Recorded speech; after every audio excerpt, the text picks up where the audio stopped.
Yeah, this is going to be a really good game. Take away all the fanfare and focus on the actual football. This really is going to be a lot of fun. So, with that, why don't we help make some parlays? And we're all gamblers here, and we're proud of it, and we're responsible with it, of course. So, why don't we talk about the most gambled day of the year? Or, sorry, I should say, why don't we talk about the gambling aspect of the most gambled event of the year? And let's make some props. So I asked the guys to give me three props. So why don't we just go concurrently? So I'll go first, Kevin, then Anthony. So first, and if we happen to have the same one, it's totally okay. But first things first, let's give an anytime touchdown for Travis Kelsey. I mean, duh, at this point. Not only for obviously her special girlfriend's going to be at the game, but he's obviously Mahomes' favorite target. He's had the touchdown in the Super Bowl last year. And as I mentioned, he's been a huge factor in the divisional and conference championship getting some scores in there. Got to have Travis Kelsey as an anytime touchdown. Am I right? I disagree. Really? I'd be Uh, scared. I don't call it a lock, but I'd be scared. just because I think, like Andrew said, their game plan is going to be to shut him down, Mm-hmm. and I think you're going to get better value with Rashee Rice because Mahomes is going to have to go to him more, especially in the red zone when their entire game plan is going to be to stop Kelsey in the run game with Pacheco. So I think Rashee Rice is going to be your better bet for an ATD. Okay, I do respect it, and I see that there. And Rice is the only true, excuse me, is the only true weapon that you can trust in terms of the wide receivers. So good point there. I'll take that. So what's this, Anthony? What's your first prop? Okay, so again, I'm from California, right? So we don't have the FanDuel odds. We don't have none of that. So I've got some prize picks for you guys. I also do have some stuff along those lines, and I'll get into that. But I think my real big lock is Clyde Edwards-Helaire under 3 fantasy points. That would mean he would have to rush for 31 yards or get a catch, and it'd be around 26 yards. There's rumors about McKinnon playing in this game, so that should shut him out. Last year, I believe the score was like 45-40, something like that. And Edwards-Helaire didn't get a single touch. So you got Pacheco. Everyone's raving about Pacheco. I don't see why you would have Edwards-Helaire in this game. So I'm gonna take his under on 3 fantasy points. I respect that. Yeah, he's kind of been a lost start with the rise of Pacheco. Bust. Definitely a bust, first round bust after their I forgot which Super Bowl after the first Super Bowl they drafted him, and well, the LSU standout did not work out. So my first prop is one of FanDuel's game specials, and it is Patrick Mahomes and Brock Purdy to combine for 50 plus rushing yards at plus 150. Mm. That's one Yeah, I mean the last 2 weeks in the playoffs, both of them have had big gains where they've run for a couple first downs. So I expect them. I mean, you're asking them to get 25 yards apiece. I'd probably say it probably goes 30 for Mahomes, 20 for Purdy in that situation. But I think they'll get to 50 combined. Dude, and in that Lions game, Brock Purdy was running like Lamar, bro. Like yeah. he was taking Absolutely. hits. He was bouncing off people. I was like, dude, I did not know you had this in your game, man. So yeah, I gotta show love to that one. That's a good one for sure. And I definitely think it'll be one of those where kind of like you said, I could see either Brock or Mahomes running for like 45 and the other one running for like 10. Like someone's gonna explode and the other one's gonna fall back. But I think that's a lock for sure, especially to have like plus odds on that. That's money. Yeah. Yeah, especially that the plus 110, that's gold right there. My Plus second 150. plus 150. See, even Yeah. more. Don't we like that? So my next one, you got to go with the anytime touchdown for Christian McCaffrey. I mean, Lock. his anytime touchdowns are literally favorite odds. It's like minus 122. And as long as if you're definitely on the goal line, it's a done deal. But you could trust that not only if you wanted to, add to this if you wanted to combine like 86 plus plus plus over 86 combined receiving and rushing yards, that'd be a done deal. But Christian McCaffrey, your anytime touchdown. I mean, on FanDuel, at least the last couple weeks, I haven't looked at it up for the Super Bowl yet. It's been like minus 250 for his ATD. Yeah. So if you can get it for anything under like minus 150, that's free money. Lock right there. Anthony, what's up? I'm gonna one up you a little bit on this one. So I know you took McCaffrey anytime touchdown. I'm gonna go a little bold here, and I'm gonna take McCaffrey Super Bowl MVP. Oh, I like that. Plus 450. Okay. I feel like you're betting on the 49ers winning. I think if they win, McCaffrey's the MVP over Brock Purdy. If he rushes for a touchdown, 2 touchdowns, it's kind of hard to argue against it. And then the Super Bowl MVP isn't like the NFL MVP where it's not a quarterback award. We've seen linemen win it. So I definitely think linebackers, Malcolm Smith won one year. Remember him? So if McCaffrey can do it, you look at like in the 90s when Terrell Davis won it, it's kind of given the same vibe with McCaffrey this year, where I definitely think he could win it. Makes a ton of sense. I absolutely agree with that.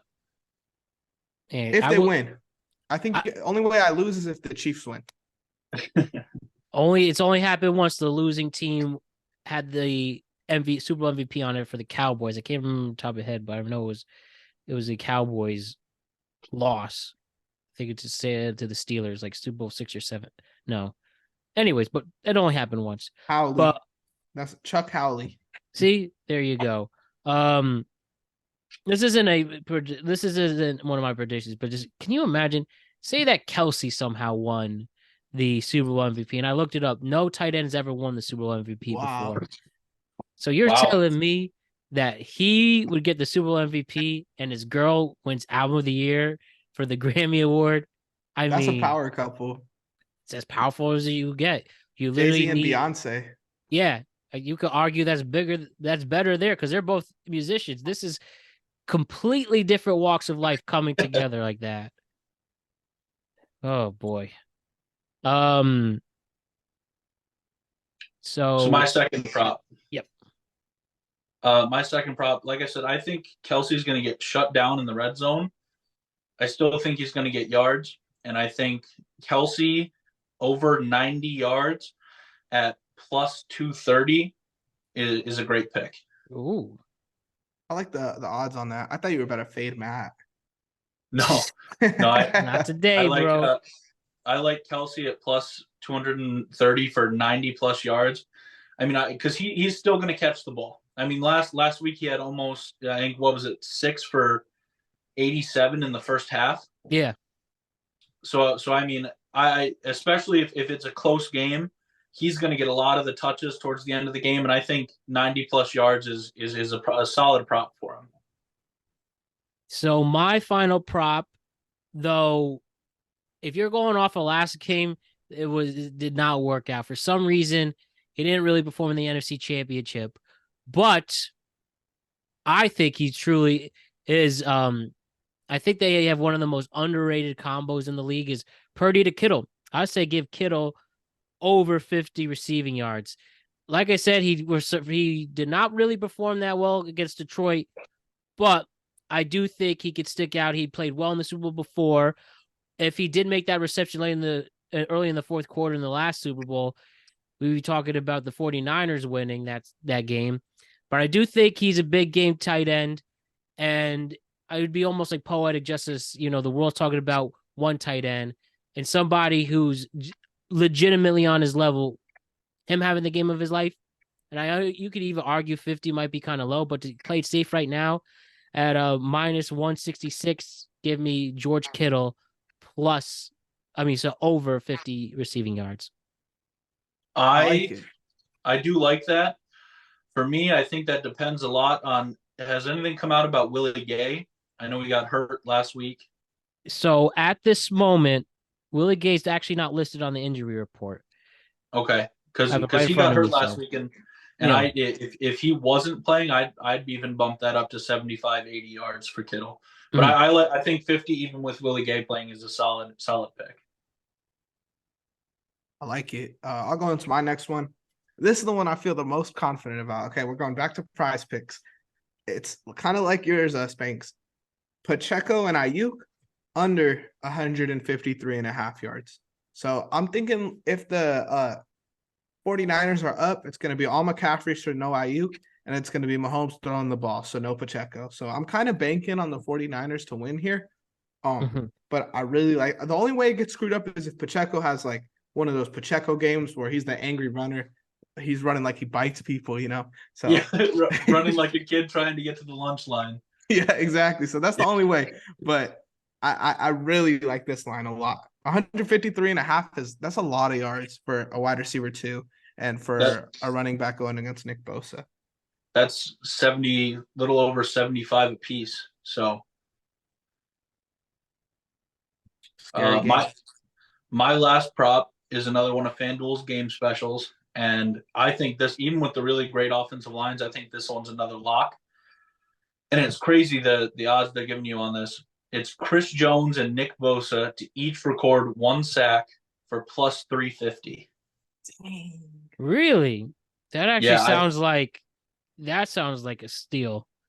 Hopefully we didn't give it away with putting it out there like that. Plus 350 for that? Wow. Plus 350 for just each one sack. Of them to record a sack. Each one to record over 0.5 or more. Okay, so good. There you go. So they can get a half a sack each and still get it. I get scared from sacks because they sometimes I like doing tackle for loss a lot better than sacks. I'd be curious to see what that's at. But sometimes like a team's game plan is just to neutralize a dude, and maybe they'd go out there and they're like, all right, we know you got Chase Young and all these dudes, but we're going to triple team Nick Bosa, whether you like it or not. You could sack us 10 times, but Nick Bosa is not going to get one of them. So that's fair. I'd be scared, but dude, those two are like water going through the O-line. And I mean, for plus 350, it's hard not to at least sprinkle it a little. That's true. You know what's funny about defensive props? It's like you might not bet in the moment, but when you watch the game and you see it happen, whether it's as a sack, a tackle for loss, or an interception, he's like, of course that was supposed to happen. Like any Jared Goff interception I saw, or one that should have been made. You should have done two of them at least. Would be like Joe Flacco against your Texans.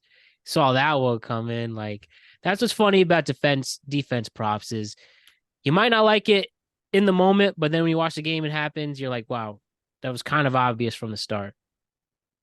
See, I agree with you and I disagree with you because the obvious from the start is true.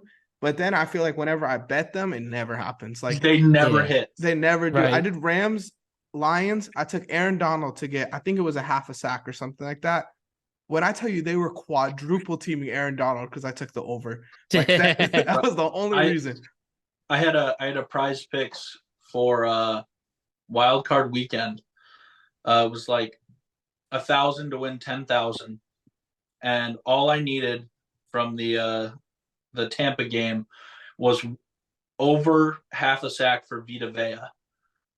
Like it just seemed so obvious that Vita Vea would get a sack, and it's the only one that didn't hit.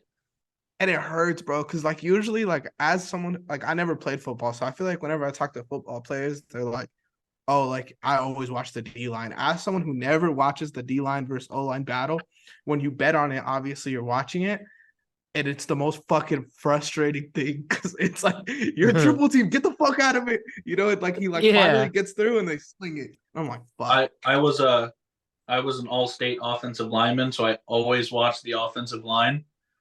And it just that offensive line hadn't been playing very well. It was Tampa, and who was Tampa playing the wild card weekend? Eagles. Philly, yeah. And Philly's offensive line had not been good the last couple weeks, and I just in my soul I saw Vita Vea getting a sack, and it hurt not to hit. Yeah. Pain. You really sometimes feel like we are the ones who make the decisions for these games based on our bets. It's like, I don't know if you guys saw the Le'Veon Bell thing where Kyrie was scoring 40 like every single game. And then Le'Veon Bell is like 1 over and I could fuck this up. And he did it. And like Kyrie had like 11 points. It's like, dude, that happened. That's the fucking truth.